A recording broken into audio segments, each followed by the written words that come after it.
Since higher education began, educators have utilized the mediums of papers, tests, oral exams, etc. to determine the level at which a student understands a particular topic.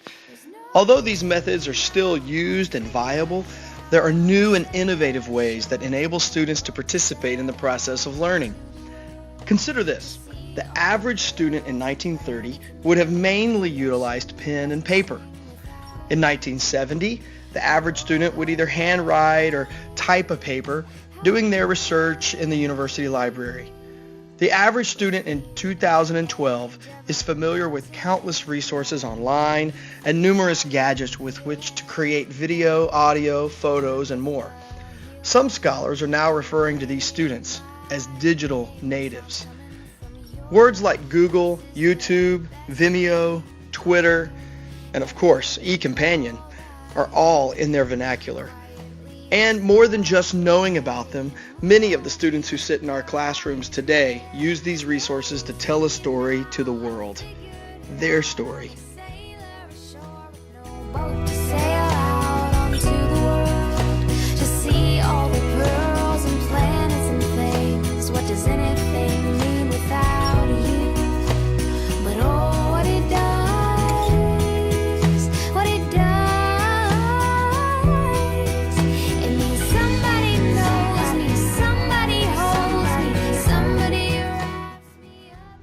In 2005, Oblinger explained that students have grown up with unprecedented access to technology that has changed the way they communicate, interact, process information, and learn.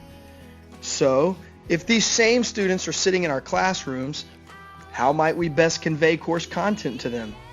How do we use the students' own language to help them learn? One answer is digital storytelling. Digital storytelling is simply this: the practice of combining narrative with digital content.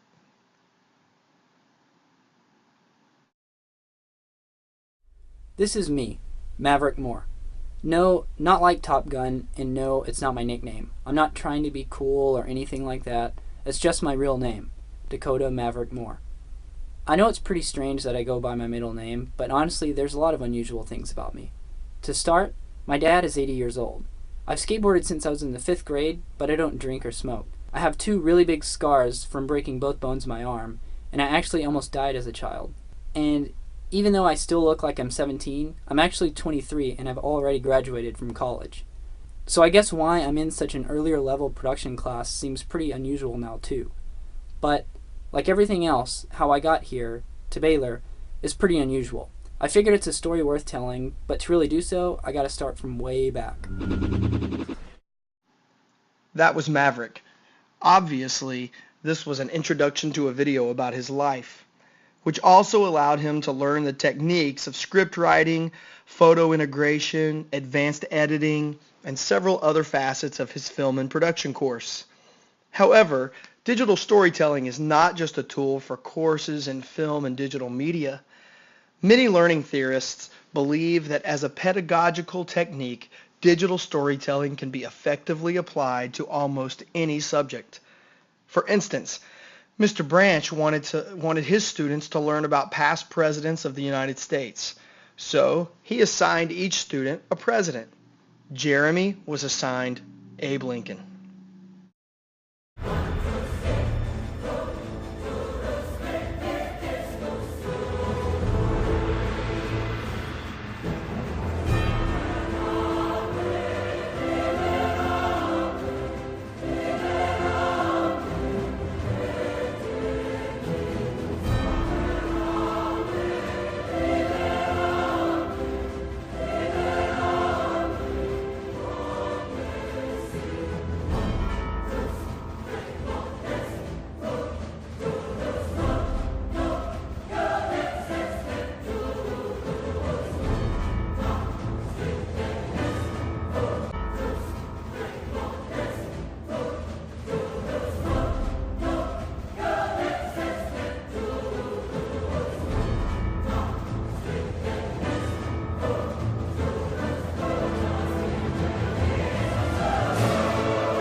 Another example, Miss Grin teaches biology.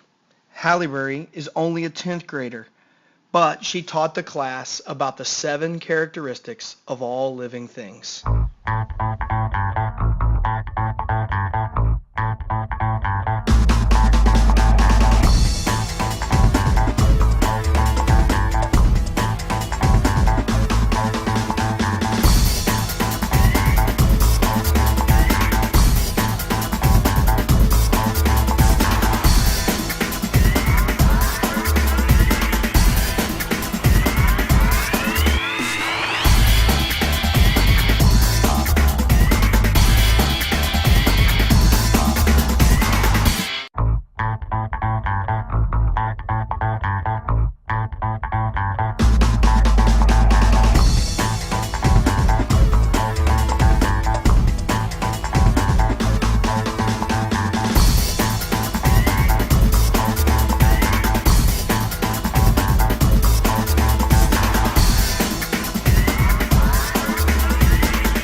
Okay, so we've made the point that some students can learn effectively from creating a video using course content.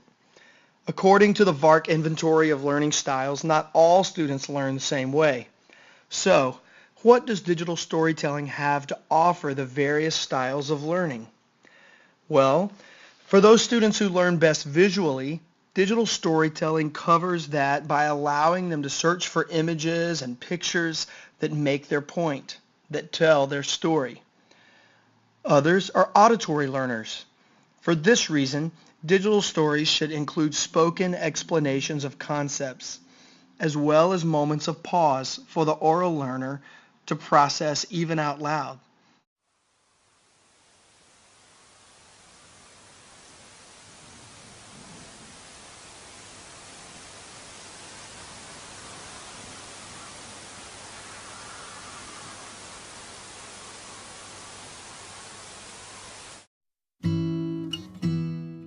Those who learn best through reading and writing can process more effectively if the digital story includes text on the screen. Maybe a handout would be helpful here. Now, you kinesthetic learners probably really enjoyed the real-life examples presented earlier. You need to see the application acted out right in front of you. So just for you, here's a clip from a video I made last semester for the History of Higher Education course.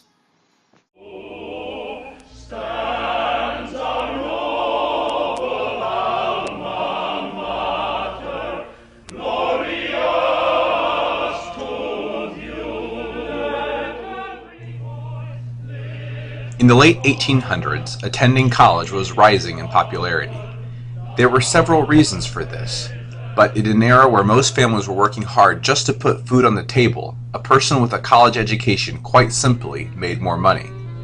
Among those who didn't struggle financially, a college education seemed to guarantee higher social status. Yes, the late 1800s became the crucial period during which college going became popular, and colleges and universities stopped having to worry so much about paying the bills. But his brain was so loaded it nearly... Okay, so we know some students like to make videos, and a lot of students like to watch videos, but can it actually benefit student learning? Check this out. By drawing on students' writing skills, organizational abilities, and creativity, digital storytelling is an ideal integrative activity that can be incorporated easily in a variety of settings. Kastner and Swenson go on to suggest that digital storytelling can do these 3 things. It can help readers envision the text. It can help offer a unique bridge to effective writing. And it can allow students to visually communicate meaning. The research covering digital storytelling in K through 12 is getting broader, but utilization in higher education is still a new field that will require more research to better understand its effectiveness. So what about you? You're an educator, right? Can you help students tell their stories? Maybe the best way to teach it is to do it yourself. So let's work through a short process together. Ryan, I'll let you take it from here. Until next time, thanks for listening, and thanks for being part of this story.